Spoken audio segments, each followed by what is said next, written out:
My name is Lynn Fegley. I represent the state of Maryland, and I am honored to have been elected your chair. And I want to thank Robert Boyles for his leadership over the past few years. So we'll see how we go over the next couple of the next few meetings that we have.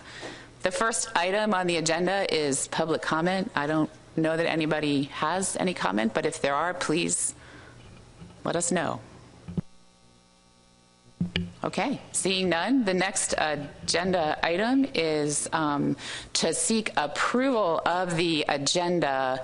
But before I do that, I wanted to propose an addition, a short addition to the agenda before agenda item number 6 on data validation. Mike and Julie brought to my attention some issues, and I think Julie has a quick word which I believe would be useful to the group. So is there any opposition to adding an agenda item? Seeing none, is there any opposition to the agenda? Seeing none, it is approved by consent. Moving on to the next to approving the minutes from the meeting of October 2017. This was sent out in your meeting materials. Are there any comments, edits, additions, subtractions to those meeting minutes? Is there any opposition to approving the minutes as submitted? Seeing none, we'll roll right into our agenda and move this along. The first item is the ACCSP status report. Amy Dukes from South Carolina could not attend, so Mike will take both the program status and we'll move right into committee updates. Thank you, Madam Chair. I'm going to do my best to have the staff present as much of this as I can, since they frankly know some of it in a good bit better detail than I do. And Julie will go ahead and take the commercial data team slides. Jeff will take the Rex information. Thanks, Mike. So the commercial data team started out recently with the 2017 commercial data. Megan just mentioned to Herring that was recently released. It was a soft release on April 16th, and then we did a public release on April 23rd. We just wanted to say thank you to everyone because there was a lot of excellent coordination with all of our partners. Everyone did a fabulous job of meeting deadlines this year and coming up with all of the answers to last minute questions like conversion factors and everything. Everyone came in and did a really great job, and some folks did things faster than they've ever done them before and better than they've ever done them before, and that's hugely appreciated on everyone's part. On the staff side, we've been working over the last couple of years to automate and improve a lot of our processes and also a lot of our QA/QC procedures, and that really kind of came to fruition in this spring data load. When we put out the data, we put it to some of the folks who do a lot of validation and QA/QC on their side when they're bringing it into the Northeast Fisheries Science Center and headquarters, and the feedback that we got from them is up there. Those are actually direct quotes that the data look really good and that this year the data are cleaner than any previous year. So we're really pleased by that, and thanks to everybody for all the coordination you guys did with us. Next one. Oh, thanks. So an improvement in the data warehouse is the confidential account application and approval process improvement. I'm sure that a lot of you have applied for confidential access or been the person who has to approve those all those applications, and we have actually worked to make that process electronic. And so now when you do the application, we've improved the form a little bit, so there's additional help text, and there's a couple of additional questions, so that'll help to clarify for the folks approving what you're actually applying for and why you need certain levels of access.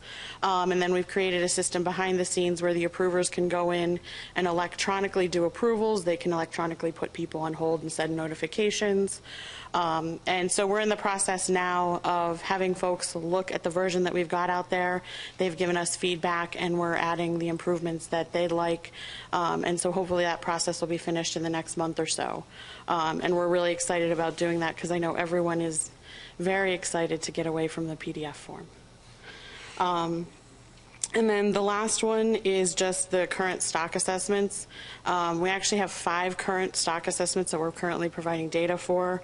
On the commission stock assessment side, there's the American lobster, the horseshoe crab, shad, Atlantic menhaden, and then we're also participating in the data workshop portion of the CEDAR 59 South Atlantic greater amberjack, and we're actually also panelists on that one. And that's what I have for commercial. Okay. And great. Thanks for having me for the recreational things. The recreational program, including the state conduct of APIS data collection, the dockside interviews component of MREP. We've been involved in a bunch of activities you may be aware of already, but I want to briefly touch on at the top here. So NOAA and ASMFC helped host the Recreational Fishing Summit in March. It was successful in bringing national recreational fishing constituents, and even Secretary Ross was able to make the meeting to discuss improving opportunity and stability in recreational fisheries. So the session topics were about innovative management alternatives and approaches that included electronic reporting, social economics, angler engagement in data collection and reporting, and also expanding recreational opportunity through conservation. So one of the big messages was not just how to divide the pie differently, but to grow the pie. And that was actually held right in this room and was good at making progress on those topics. We at ACCSP also listened in on some MREP activities, the FES, the Fishing Effort Survey presentations, which I believe is being given to the policy board on Thursday morning. And while there's a lot of great information in that presentation, my personal takeaway is that the tools will be available to measure the stocks in the same data currency as when it was collected. So if there were an assessment done in the past, you'll have the historical style numbers to compare that against and measure it. If you move to the a new assessment under the new FES calibrated data, then you'd be able to use the entire time series with the new flavor or new currency of data. So that was my personal takeaway out of that, and I thought that was really good. So you look forward to Thursday when you get to see that presentation. We've also been very involved in the CFIRE process, that is the Southeast For-Hire Integrated Electronic Reporting, and we're one of 53 individuals and numerous agencies involved with that, but they have 6 work groups, and only one has kind of had a final decision made, and that has been to the benefit of ACCSP. So the data housing subgroup has evaluated and made a recommendation that ACCSP be the data warehouse and housing for that information. The other work groups are minimum standards, survey design, compliance and enforcement, outreach and education, and program management and budget. And CFIRE, Rich Malowski just gave a update to the Rec Tech Committee yesterday, and they'll be looking to complete their white papers and have leadership decisions on all those other topics sometime this summer. So we are deeply involved in that process as it goes. And then quickly touching on APIS status for 2017, we did have a high level of data collection. The 2017 final estimates are available and were posted to the warehouse alongside with the commercial data that Julie's team worked on. About a 9% increase in intercepts and about a 4% increase in productivity, or number of intercepts per assignment overall on the coast compared to 2016. So we improved over ourselves, and I include all of your state efforts in that because you're out there in the field getting it done. 2018 data collection has begun. All of the trainings are done. MREP has transitioned to an online vessel directory, which is still experiencing a little bit of growing pains, but is a process we believe in that'll get better about how well the vessels and information get from the states, and are also incorporated in the for-hire telephone survey for that portion of the effort. And for 2019, we have coordinated and compiled all the budgets and submitted that to MRIP, and one of the primary items we've been working on that we expect is going to go well. We don't have final approval, but it looks like the 150 or so staff that do APIS data collection from Maine to Georgia are likely to be able to do that with tablet data collection and electronic submission for 2019. So we're very excited about that. Currently we do it via paper and scanning, which works well. But being able to add some more validation checks and save about 2 weeks in mailing and turnaround time, we believe will be a benefit to the survey in general. That's the program update. Okay, so I'll take software. The software that most of our constituents are using are our data collection tools, eTrips mobile and online, and EDR mobile and online. The eTrips mobile and online systems right now are undergoing some transition. The eTrips mobile tool had some recent updates applied to it that allows it to be more compliant with the GARFO requirements. There were some very specific gear issues that we had to get resolved, and we had to do the same to the eTrips online as well. We're also working on adding even more detailed gear changes to the system that will support a much more, what's the right word to use, much more involved gear descriptors that will allow us a much greater level of flexibility in adding gears or adding descriptors to gears. That's probably going to happen in a release that may be 3 or 4 more months further down the road. We're working towards that. eTrips Online, we've made a lot of changes to this system to try to get it to be compliant with GARFO. We're still going back and forth working with them at this point. The system can be used, both mobile and online, can be used for for-hire reporting, and those will go to both the states and to GARFO's systems. The online tool, because the online tool is online, it can't provide a report prior to the vessel reaching the dock. And the workaround that GARFO proposed was that as long as they filled out their paper trip reports, they could still key it into the online system. The tricky part is making sure we line up the VTR trip numbers so that they appear correctly in GARFO's VTR system, and we're working with their staff right now to resolve that. That's the last technical hurdle for the GARFO for GARFO approval of eTrips Online for commercial reporting. A lot of the duly permitted captains are wanting to use the same tool to report for commercial and for hire trips, and they seem to be very comfortable with the online tool, which frankly was a little bit of a surprise to us. But my expectation is that we will be able to have this resolved in the next few weeks. There's some staffing shortages that are ongoing at GARFO, and we are also making sure that we're 100% clear on what the requirements are before we do too much more work. The EDR mobile tool is currently deployed in a swipe card version that's used in Massachusetts and Maine. We are changing that and providing what we call partner options, which means that it will have the same kind of intelligence that the online tool does, so it can adapt itself depending on which environment that it's in. So that the mobile tool would be able to be used by dealers in any of our jurisdictions with or without swipe cards, and will automatically adjust itself depending on where it is and which jurisdiction it's being used in. We know that the baseline options was deployed to the most recent version, and we're going to begin to test that in a couple of different environments, and we'll make sure everyone's aware when it's available. Also, we're working on a fairly significant overhaul of the SAFES system, largely funded thanks to FIS and Salston Kennedy. The idea here is to take the original design that is now, believe it or not, 20 years old, and look to see, well, how well does it meet today's needs? And what we're finding is that it isn't as flexible as it needs to be, and we need to make some adjustments to it to allow for accommodate things like these kinds of gear descriptors or additional fields that we end up collecting. There are some one-offs that some of you all collect that you need. Highly migratory species has some very specific requirements, and what we're trying to do is standardize this into a clean database design that will allow us to quickly add additional functionality as required by our different program partners. And we're planning, we've already had a couple of design meetings. We also had integrated reporting workshop, because one of the requirements for the new system is that it will support integrated reporting.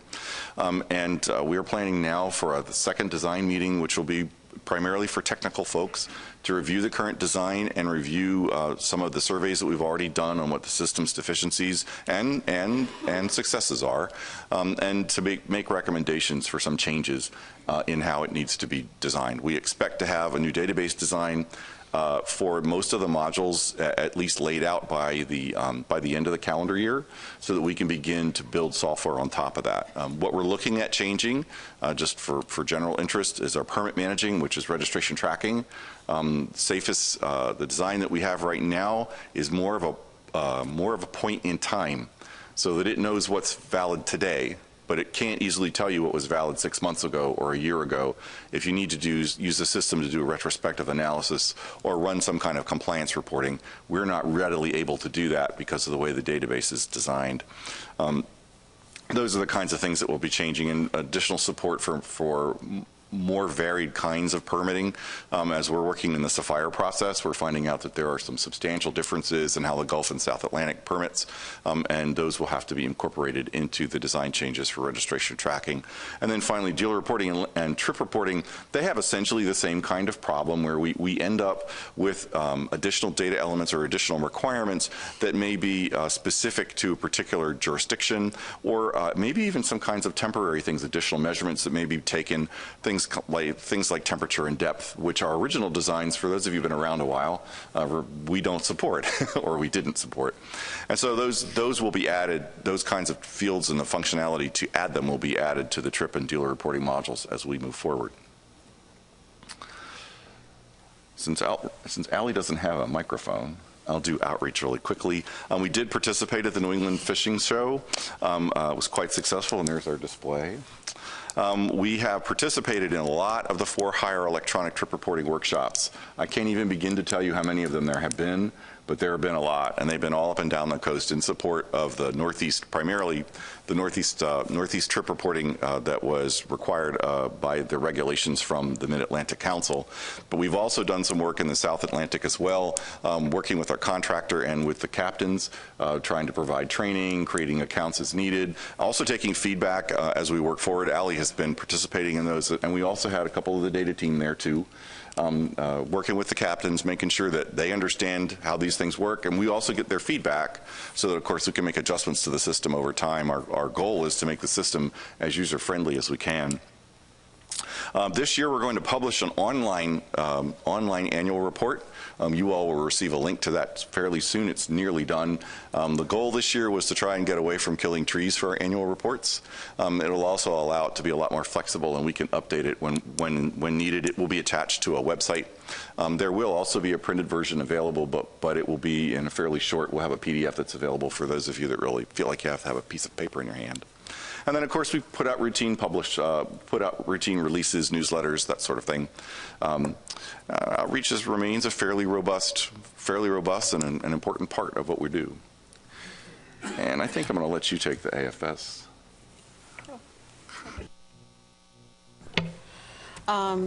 ACCSP is participating in the AFS annual meeting that's going to be August 19th through the 23rd in Atlantic City. Right now we are on the organizing committee or chairing 2 symposia. One is on data management for dissemination and data visualization, and the other is electronic reporting to improve catch monitoring in recreational fisheries. We actually have 3 staff that are presenting in each of those 2 symposia, and then we have 2 additional staff members who've been asked to present on some of their additional work. So we're actually going to have 8 different staff presentations or ACCSP presentations because a couple of them are actually being spearheaded by some partner work as well. So there'll be 8 presentations at the AFS meeting this year. So we just kind of wanted to let you know we were going to have very good representation this year in Atlantic City. Okay, thank you very much. Busy and lots of good work. Are there any questions?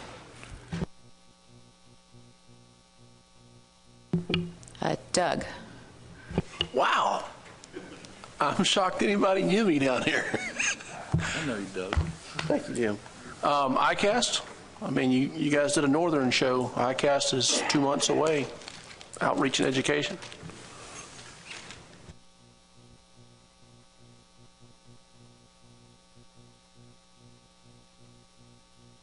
just throwing out there, it's a great opportunity to get in front of an awful lot of recreational fishermen as we begin the for-hire and the voluntary reporting. It's a great opportunity to get down there. So I think it's certainly something we could discuss. I'm pretty sure the commission routinely goes to that.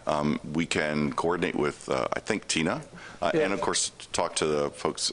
I agree, we need to get it out there, especially since we're looking at likely mandatory reporting requirements in the not too distant future. Yeah, the commission's backing away from it and hoping you guys will. So, and also super excited to see the tablet roll out for creel clerks. Any other questions? Okay, so we'll move right along to agenda item number 5, which is to review and consider approval of the FY19 request. I am so sorry. We're moving on to committee updates by mistake.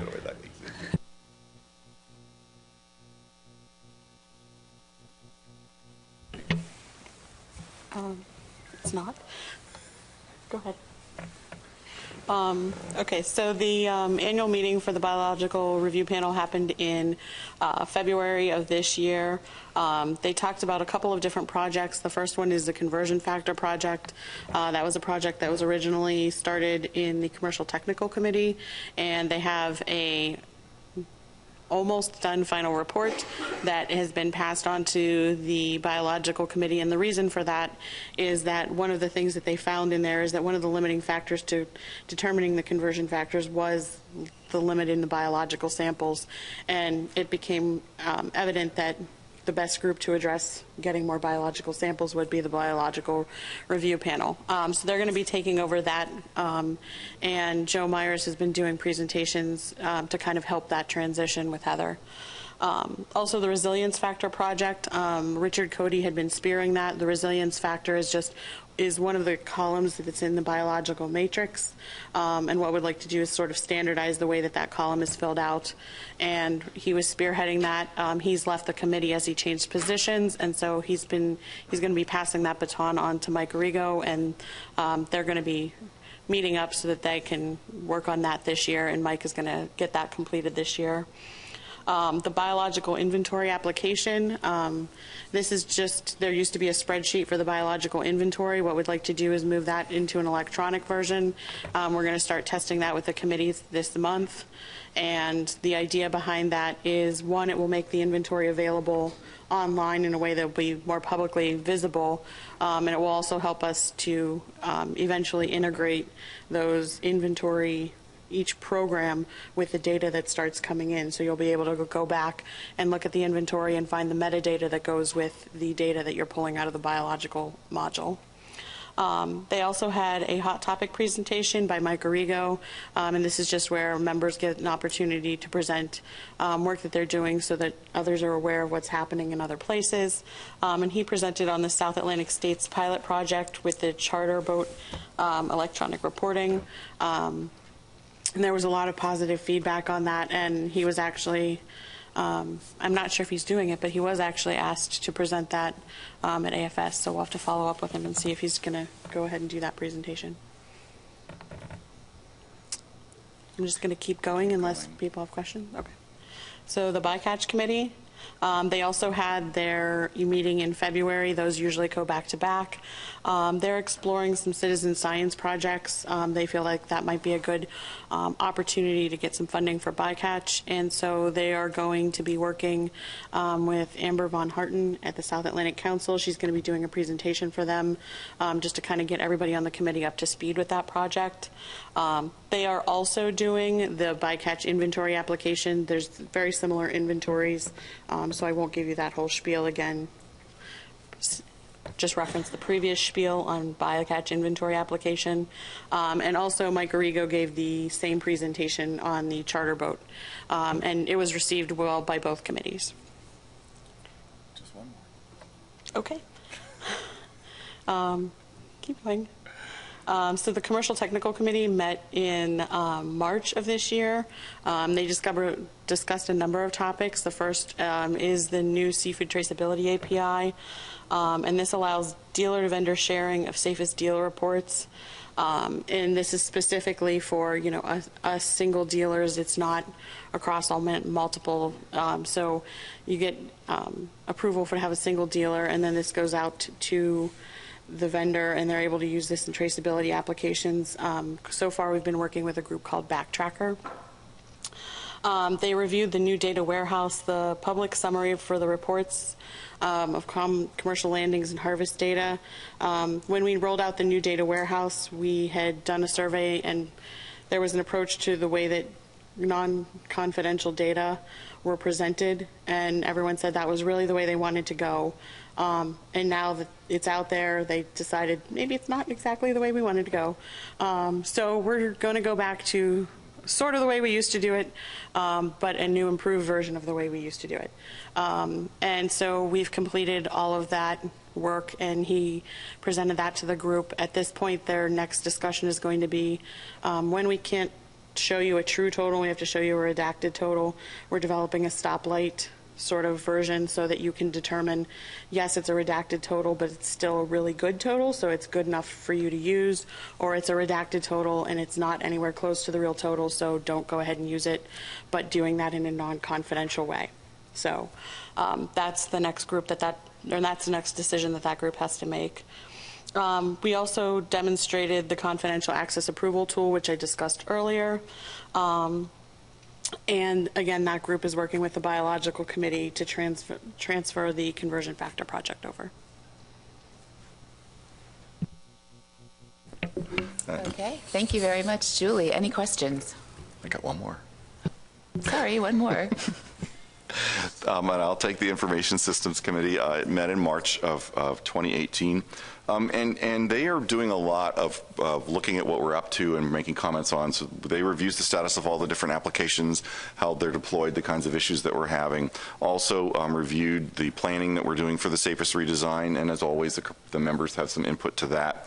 And we also talked a lot about the ongoing projects, the Southeast Trip Reporting, which is going to factor quite large in the work that's going to be ongoing in the next year or two. The North Carolina data integration, which is actually a warehouse project. We've built a new interface that allows North Carolina to much more quickly, interactively upload data into our system, and it's reduced the upload time that's now monthly intervals, or by monthly interval. And then also we're working with our friends at Bluefin to create an API for Vessel. This is important because Vessel is going to be very widely deployed over the next maybe 2 or 3 years as it's expanded. It is the baseline tool that will be in use in the Gulf and is also in use in South Carolina at this point, but Bluefin also does a lot of the dealer reporting. And so one of our things that we really wanted to do was go ahead and build an API so that they would be comfortable being able to submit data into SAFES. Again, our goal is to get a complete picture so that you have a one-stop shop to get your catch information, rather than have to go to 2 or 3 different systems in order to get it, or as we're doing right now for highly migratory species, merging disparate data sets together pretty much on the fly.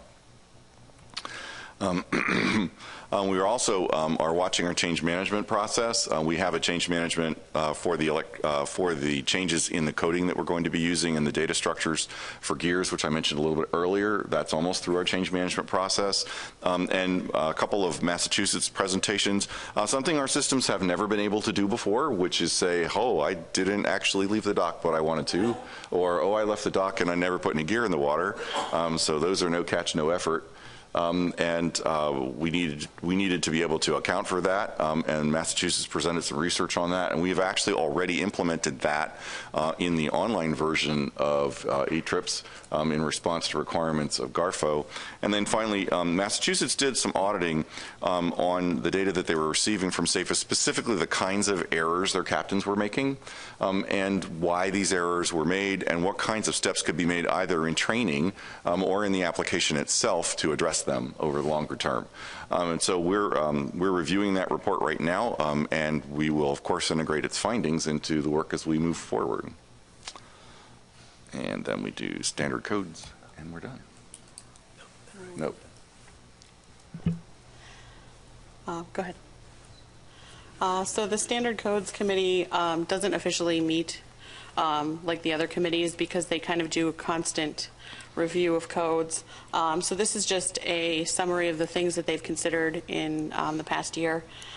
So there were duplicate handline codes in the 300 series and the 700 series, and we're going to continue to use the 700 series. There were some updates to common names with angelfishes and butterfly fishes, and then there was a series of species that needed to be added, and species groupings for things like copepods and isopods and such. That was part of the forage species regulation, and so those were all added. Go ahead. And then we also had an additional species that was brought in from the South Atlantic Fishery Management Council pilot, and this is for mackerels. This is actually a target species, so this is meant to be a grouping to be used for target species, not to be used for landed species, which is a pretty big differentiation in which list it'll show up in eventually. And then there was new gear from the Northeast Observer Program, which is the otter trawl bottom twin shrimp. There's pictures available if you're interested.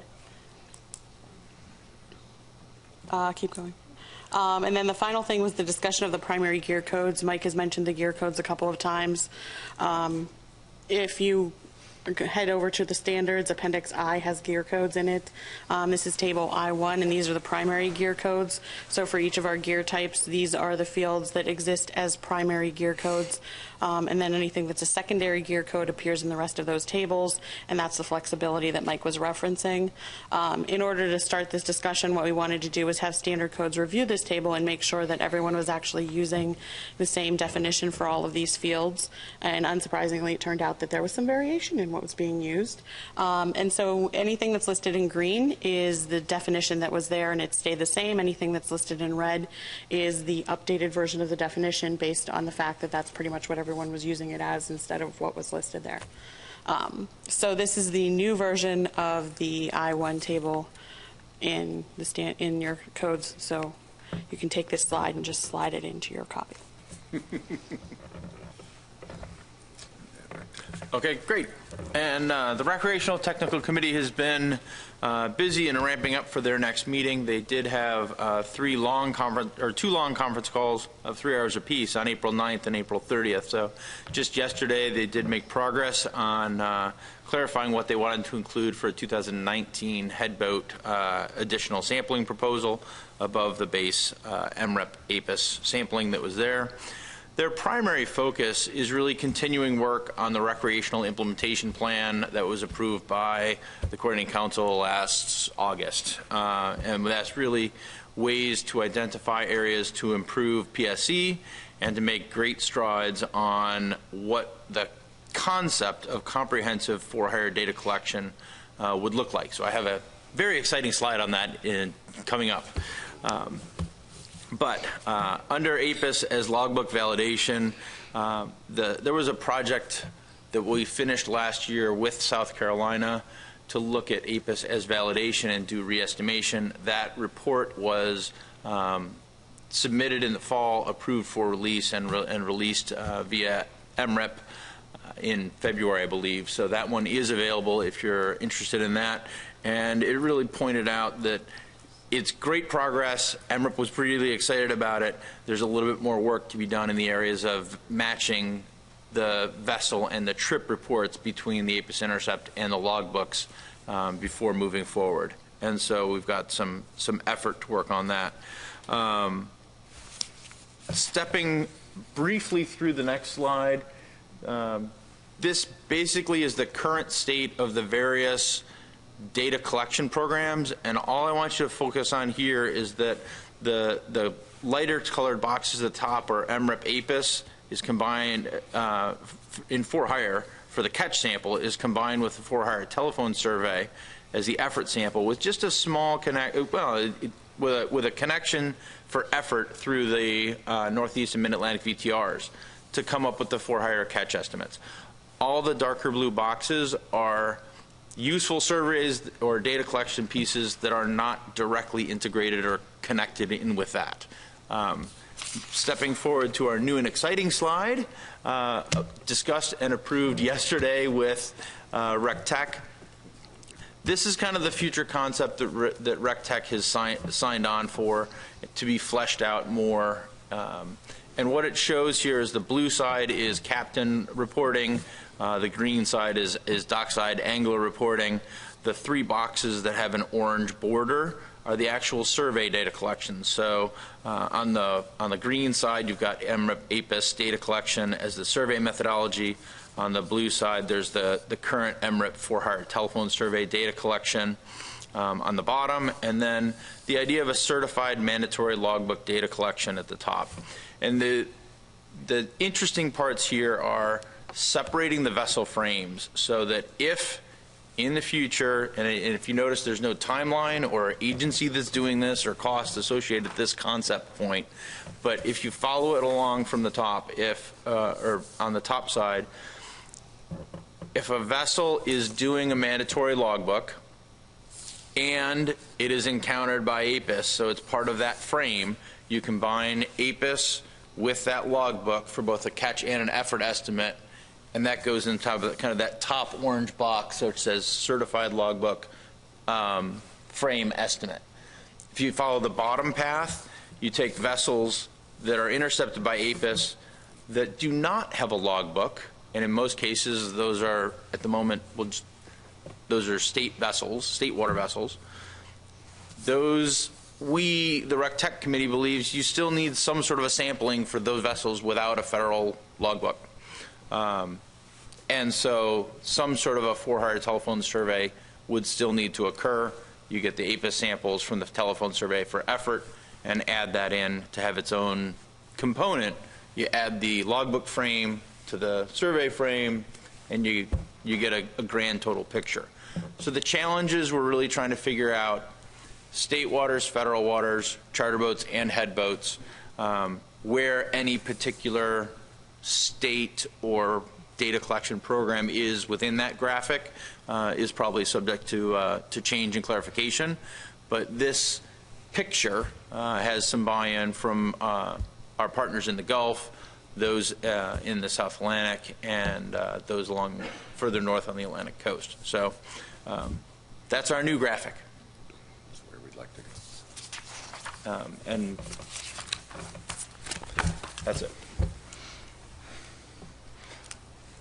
It's definitely our hope that we'll be able to create a single unified data set that combines both the survey and the validated logbook data to create a single estimate. It's going to take a while, but it's definitely a direction we'd like to go in. And quickly to go through the Operations Committee. They've reviewed all the summaries for the FY17 projects. As you might recall, we were asked to be able to monitor those. We also received and discussed the RecTech letter on the proposed direction for looking at the precision and for-hire, which is pretty much what you just looked at. Agreed on some changes to the proposal review process in order to try and streamline it a little bit. They looked and reviewed the FY19 RFP package, which you have in your stuff. And then finally, we talked a little bit about how to improve the project reporting. You may recall that the Operations Committee has been asked to monitor the projects a little more closely, and I think that what we've tried to do now is we're going to have to track the reports a little bit better. Trying to get them from the grants offices sometimes has proved a little problematic, and getting folks into the habit of CCing us when the reports are submitted has been a little bit of a problem, and so we're going to have to maintain something internally to keep track of what the schedules the projects are running on and when the reports are due. In terms of looking at the changes to the RFP package, you all have that in your packet. These are the changes that were made, and the primary change was to raise the biological sampling to be at the same level with catch and effort. This is obviously to encourage folks to come in with biological projects, and the others remained primarily pretty much the same. Now we also other factors the other factors scoring range was changed as well to between 0 and 3 points, and these are qualitative more than anything. And then finally, we're always looking. We combine innovative and new technologies because we felt like they were a little bit redundant in terms of how things were put to difference. We were also a little bit more defined in how in-kind is supposed to be managed. In-kind is always a discussion point. For those of you who are on ops in years gone by, you probably remember that discussion. And then as a reminder, this round that we're going through right now is the last year for full funding. Beginning in FY20, we were looking at 33% cuts to the maintenance projects. And I'll also do the advisory really quickly. I'll do the advisory really quickly. Our advisory committee is active, although small, and usually has to meet late in the evening in order to avoid being overlapping with folks' livelihoods. And again, they were looking at, there was some discussion about potentially asking the PIs to participate directly in the initial proposal reviews, actually inviting them to do presentations on their proposals. I think the final decision was that we didn't really need them to do that. No, yeah.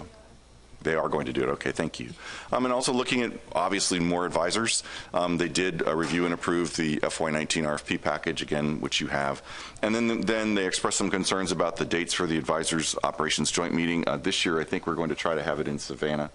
And we're going to do our best to work around their schedule so that they can all participate. And yes, now we are done with committees. Thank you. Are there questions? Jay. Yeah, question for Jeff. Thank you guys very much for the presentation. And so, Jeff, when you were going through, it never popped into my head before, but it did, lucky you, just now. So, and there may be a very simple answer to this, but I was thinking about all of the, recalibration with FES to the CHTS to the FES. And then I notice in the for hire module, it's still a telephone survey. And so I wondered, is it because it's conceptually different because you're calling people based on permit information? Is there better success at getting responses? So I was just wondering about that as you went through that slide. No problem. The transition from the coastal household telephone survey to the fishing effort survey has always been defined as for private and shore fishermen. The for-hire telephone survey, because there is a well-defined list of for-hire vessels and captains to call, the CHTS is the one that MRIP was getting much lower response rate, less than 10%. The for-hire telephone survey commonly gets response rates in the 40 to 60% range. And so that methodology has been consistent and stands up, and they're not looking to change that right away. They are looking to take the for-hire telephone survey out for peer review and certification in the near future. Any other questions? Jeff Rust. Thank you very much. Question for Julie regarding that table with the new definitions for, was it gears and different data elements? There were quite a few that were in red, which means that they were changed. So I'm just wondering if and you had said that maybe not all of the states were using the same definition. So what the new definition is now, what the majority of folks were using?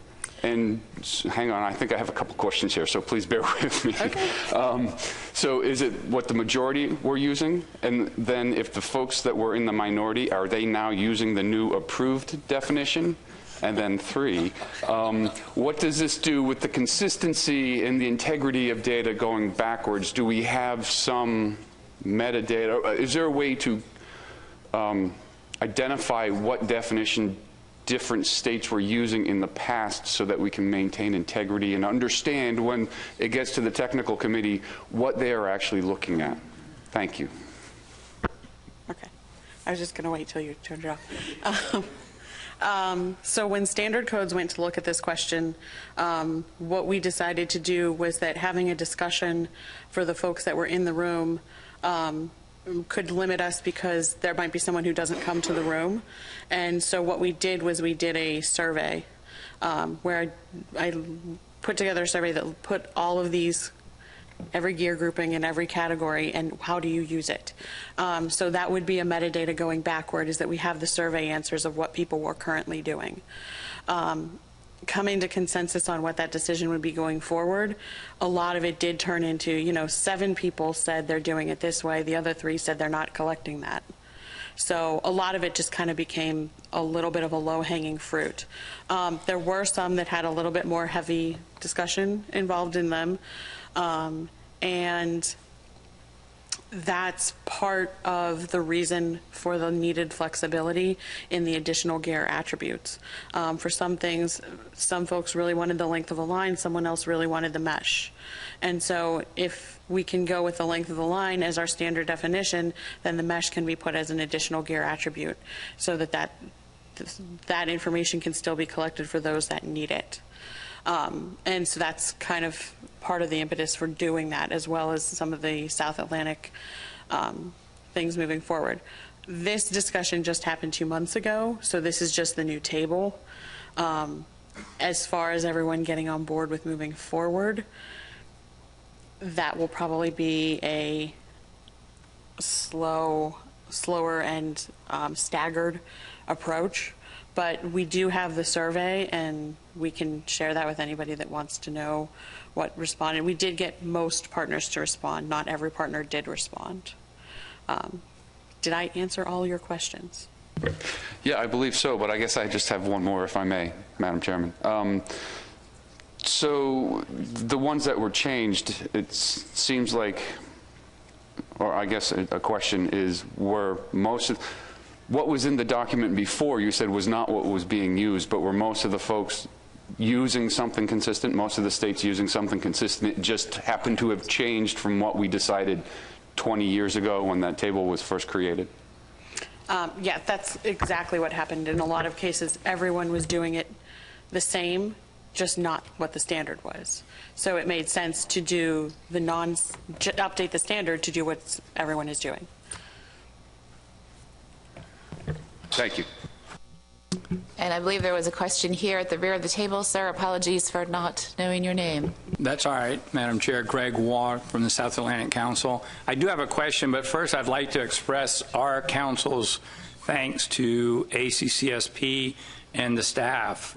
Mike, Jeff, and Julie have been a great help to us over the past several years.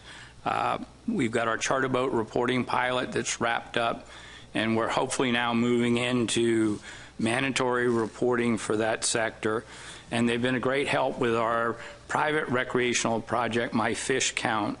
And they've spent a lot of time working with the Southeast Regional Office and Center, getting them up to speed on what ACCSP can do. They're partners, but there's a lot of staff in the regional office and the center that now have a full understanding of the full capabilities of ACCSP. So I want to express our gratitude to them and the entire staff for all their help. And for Mike, in terms of data integration from the Southeast and the Northeast, how is that progressing? There are issues mostly in the sense that they're not used to pulling data from the same place. So an issue that we're working right now with for HMS and compliance is that we're getting dealer reported data from the Southeast that is coming in on the Southeast permit, but these folks are duly permitted.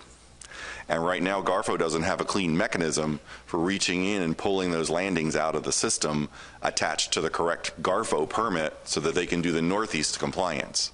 These are the kinds of issues we knew eventually were going to come up, but this is a project that we were just made aware of about 2 weeks ago.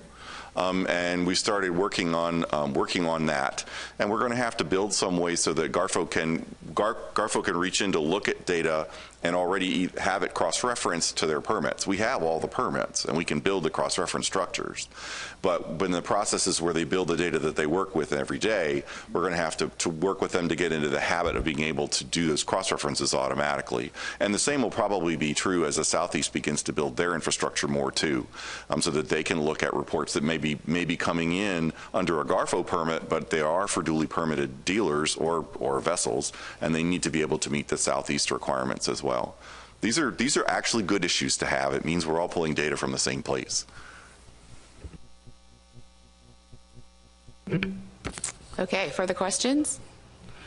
Great, then I would suggest we roll right along to the next agenda item to review and consider approval of the FY19 request for proposals. And I'll hand that over to you, Mike, and we'll be looking for a motion on this one. This is a fairly standard document, which we do pretty much every year. The main difference this year is that we did change the ranking criteria, and which was presented a little bit earlier. Anyone have any questions about the RFP itself? Greg. Thanks. Just a minor item, but on pages 1 and 6, you still got the executive committee in there. Maybe that should be leadership team. Thank you. We'll correct that. Further questions? Do I have a motion?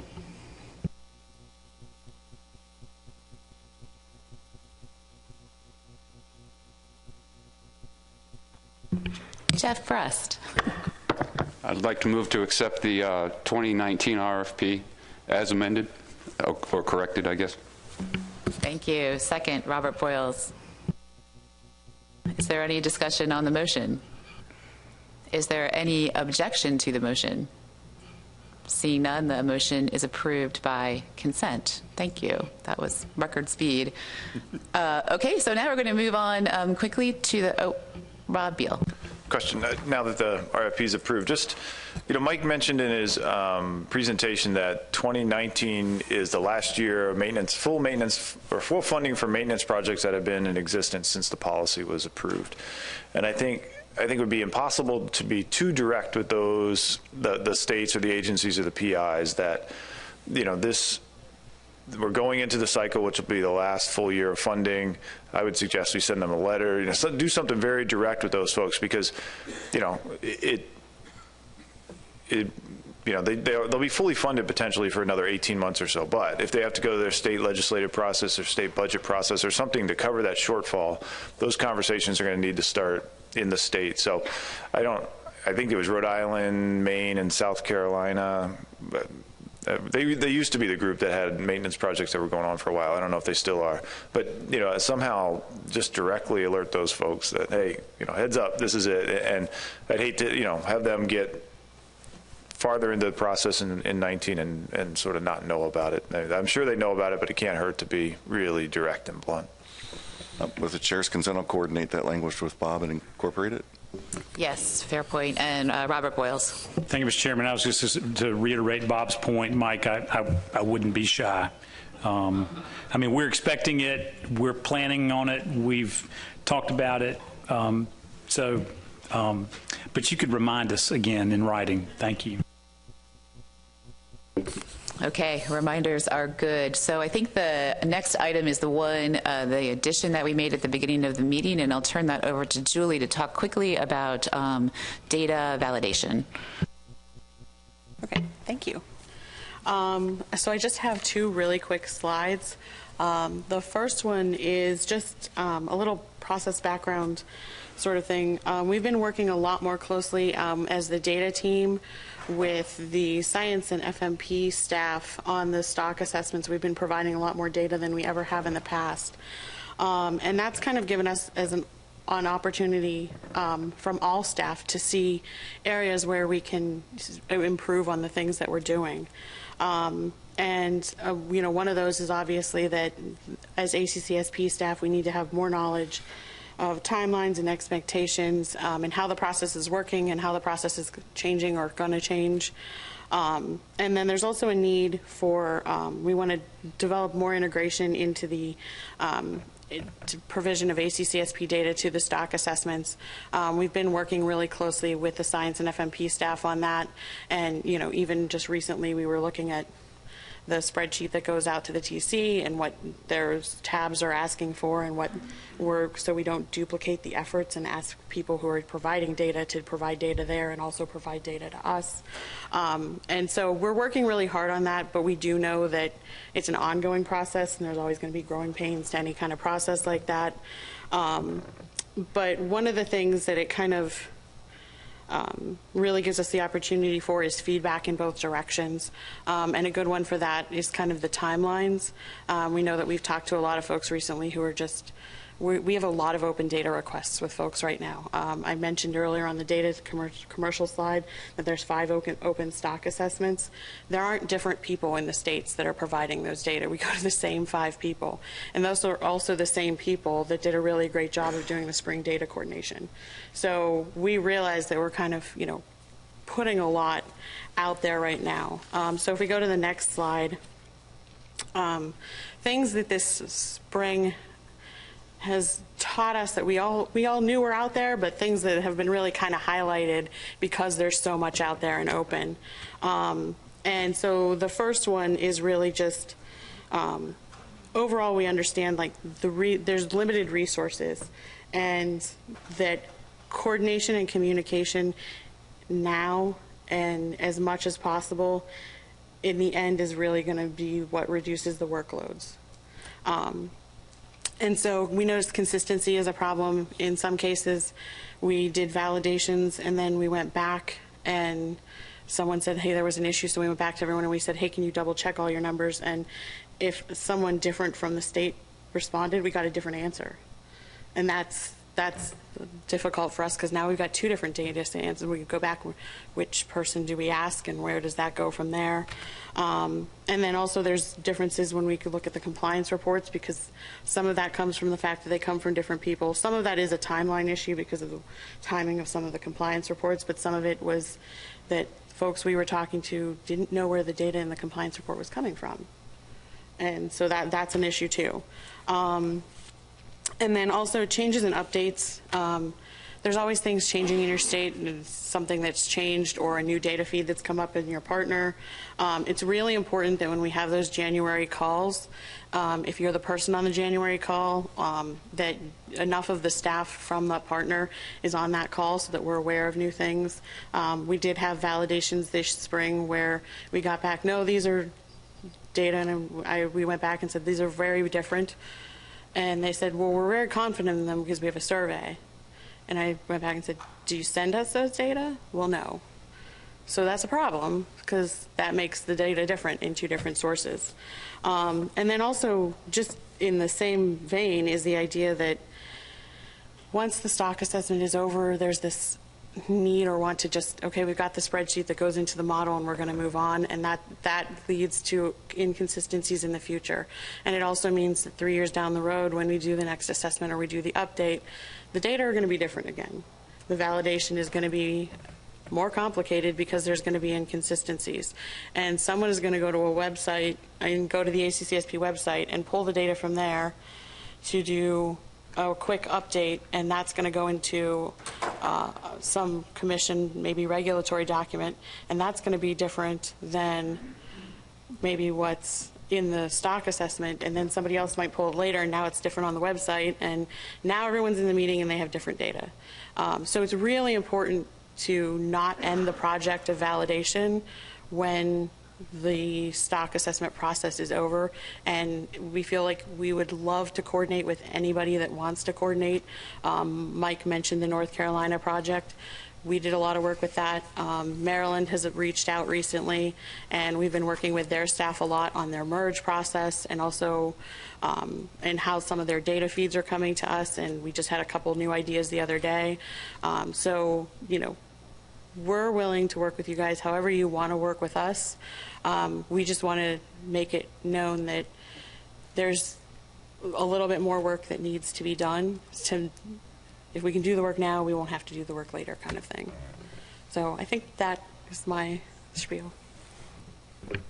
Yeah, thank you, Julie. It's important. You know, we certainly in Maryland have gotten caught flat-footed a few times on data validation where the timelines caught up with us. So we're going to actually try to do an annual data validation of our species and try to improve those communication lines between our TC reps and our data people. So this is really just a information for the group, you know, within your states that we are having these data stream issues. So are there any questions? Dan. In that second bullet about compliance reports, is it necessary for the plan review team to communicate to the states that when landings data are submitted, they should be consistent? In other words, safest dealer reports versus harvester reports, and the information sort of time stamped that as of this date, because I've often thought it would be useful to sort of archive some of our compliance reports because it's a great snapshot in history. But in fact, you know, if the data requests are changing or not consistent, so maybe it needs to be tightened up in terms of compliance reports. Is that sort of what you're getting at here? I think we found, depending on the species, there can be different issues with the compliance reports. Some of them, because the compliance reports are due in a certain timely fashion, it means that the data that are available are not going to be the best available data moving forward. And that just means that the compliance report, 3 or 4 months after it's due, the data that are available for that species are probably better than when the compliance report was due. So that can lead to some inconsistencies just because the data are better by the time we get to comparing to what was in the compliance report. Yeah, that's a fair point, but I've sort of taken staff to task saying, you know, tell me this data source, tell me it's safe, this isn't enough. Yeah. Yeah. Yeah, I think that would be really helpful, and I think I know in working with the FMP and science staff when we were looking at the compliance reports, it was a little, for us, it was definitely sometimes a little vague on where those numbers were coming from. And even for some of the states, when they were following up and we were asking what's the difference between here, and they were like, I'm not really positive where that number came. So it was hunting down the person who had submitted that report to kind of find where those data were coming from. So maybe, you know, stating, I got this data here would probably be, that's a good recommendation for a process improvement. Any further questions? Okay, seeing none. We have one final agenda item, and I'd like to make this very quick because we are at our official meeting end time. And this really has to do with an idea, really, as Mike and I have been talking and reflecting forward on my time as chair, what are some of the things within ACCSP that we can get ahead of? What are the things down there on the tracks that we may have to swerve to avoid? And one of these is the idea of accountability. As ACCSP is expanding from its role as a data warehouse more and more into a platform for electronic reporting, I want to make sure that we're cognizant that we're getting the most of our investment and that these data have an ability to be verified and accountable. And so I think it was Mike who spit out the term accountability standards. And when I say accountability, what I mean is it's a mechanism to verify that the harvest data reflect what's actually happening on the water. You know, in Maryland, we definitely have some issues with non-reporting. We have issues with inaccurate reporting, and that happens for a lot of different reasons.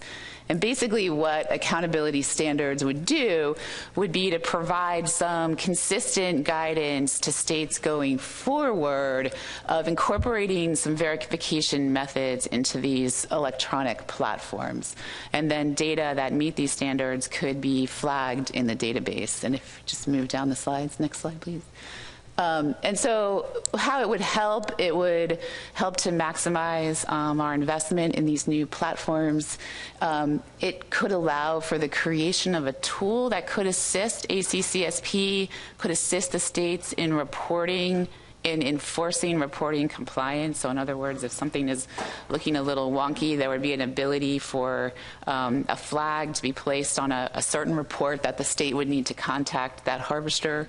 And then we would also, over time, wind up with improved data for stock assessments and for those allocation decisions, which often hinge on harvest and are getting more and more, seem to be getting more and more common. So I just bring this up really as an initial temperature check to this group, sort of a pitch, if there's interest. If you think this is worth pursuing, Mike has said that his team could go back and think about it and gin up some examples that they could present at the August meeting. And if at that point in time the interest continues, then we could potentially consider forming a work group that would include the various technical committees and some law enforcement and NOAA fisheries to flesh out ideas. So that's my pitch, and I'll open it up for discussion. And if people want to head to happy hour, I understand.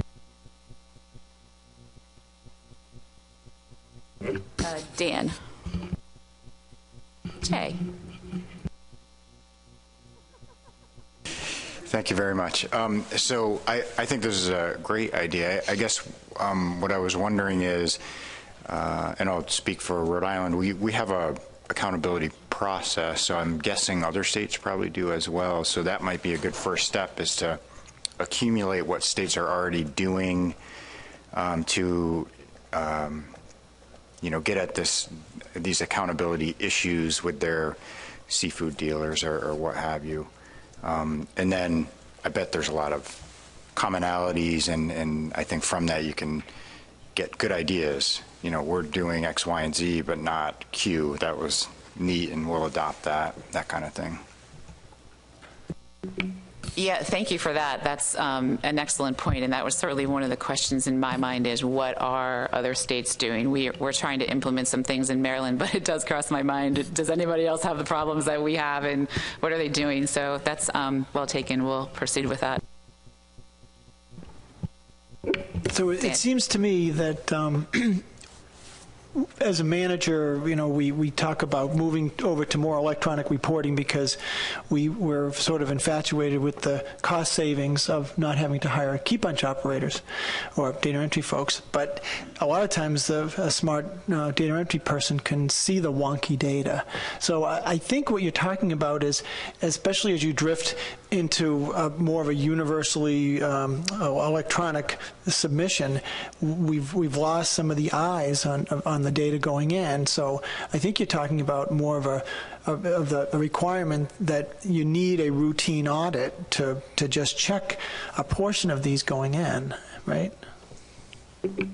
I think that's part of it. I think, for a Maryland specific example, one of the other issues that we have is, we have issues of non-reporting. So if we put a person on an electronic platform, it doesn't stop them from not reporting, which is why we use a system with a hail, because we know that if they hail, then we know that we have to expect a report from them on that day. And if they're on the water and they didn't hail, our law enforcement can see that, and that's a penalty. So it's also those sorts of things where you can actually ensure that the reports coming from the fleet actually reflect the behavior of the fleet. So make sure I understand. So what we might be looking at is, say, a group of trip reports from Maryland, and we might qualify them by saying they are validated using this method. And so that it would be a kind of metadata, really, that would maybe point back to a standard suite of validation methodologies that we're aware of, so that anybody using that data set would be able to say, well, the Maryland portion was done this way, maybe the Rhode Island portion was done through this method, and that way we would be able to provide maybe a pedigree for how these data were managed and validated. Is that's what you're driving at? Mm-hmm. Yeah, that makes sense. Fine. Shuri. I think it's a good idea also. I'm wondering if there could be some standards developed around it. I know that there's going to be individual state issues also because our platforms are different. However, I think that it might behoove us to look at standards and maybe produce a standards document for other states or partners that are looking to develop something? Matt. Yeah, hi, thanks. I agree too. It's, accountability and verification is always an important thing. We talked a while ago about the pre-trip notification system. Does that sort of tie into this thing too on that? Okay. It certainly could. That is part of the work that we're going to be doing in creating the integrated reporting system. Right now, as to my knowledge, the states don't require pre-trip notifications in quite the same way that I know some of the federal regulations require. But we certainly expect, as things move forward, that we will have to be able to account for that, or at least the hail-outs. And so I think, yes, certainly that will be built in as we move forward.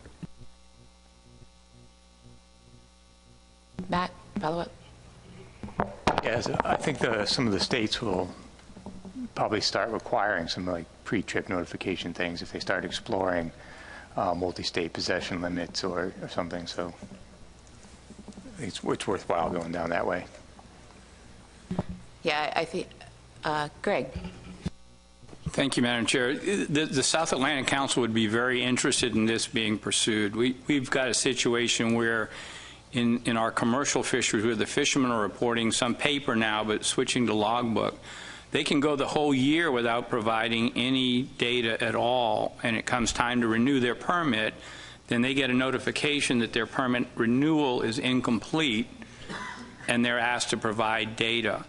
So I think this would help address this and get some more accountability during the year and lead to much better data. So we'd be very supportive of this. Thank you for that. So I think what I'm hearing, in the interest of time, maybe the starting place would be to ask Mike and his team, and we can work together to do this exercise of polling the states on what sort of measures they currently have in place, and bring that back to the August meeting with also some examples of what this might look like functionally in the, in the data world, so that we can ponder it in August and then proceed from there. Is there any objection to that plan? Okay, seeing none.